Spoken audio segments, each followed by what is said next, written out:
Mira भाईंदरच्या golden nest सिग्नलच्या जवळ लाद्यांचा गड्ढा कोसळल्याची घटना घडली आहे। या दुर्घटनेमध्ये स्कूल व्हॅन मधले विद्यार्थी अगदी थोडक्यात वाचले आहेत। मेट्रोच्या कामासाठी जमिनीवरती लावण्यात येणाऱ्या लाद्या या क्रेनच्या सहाय्याने वर चढवल्या जात होत्या। मात्र क्रेनमधून लाद्यांचे गठ्ठे हे वर नेत असताना ते अचानकपणे खाली कोसळले। त्याच वेळेला खाली रस्त्यावरून एक खासगी शाळेची व्हॅन जात होती। लाद्यांचा गठ्ठा व्हॅनच्या जवळ कोसळला आणि त्यामुळे मोठी दुर्घटना टळली। मात्र मेट्रोचं काम करत असताना ठेकेदाराकडून सुरक्षेची योग्य काळजी घेतली गेली नसल्याचा आरोप मनसेने केलाय। जोपर्यंत ठेकेदारावरती कारवाई होत नाही तोपर्यंत हे काम बंद ठेवण्याचा इशारा मनसेकडून देण्यात आला।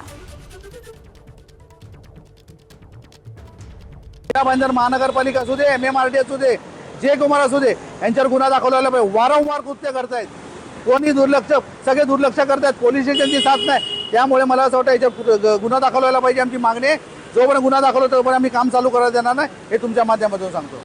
याच अपघाताच्या नंतर आता MMRDनं स्पष्टीकरण देण्याचा प्रयत्न केलाय। कुठलाही स्लॅब कोसळलेला नाही। मेट्रो 9 वरच्या मेडेतिया नगर स्थानकामध्ये राडारोडा हटवण्याचं काम सुरू होतं।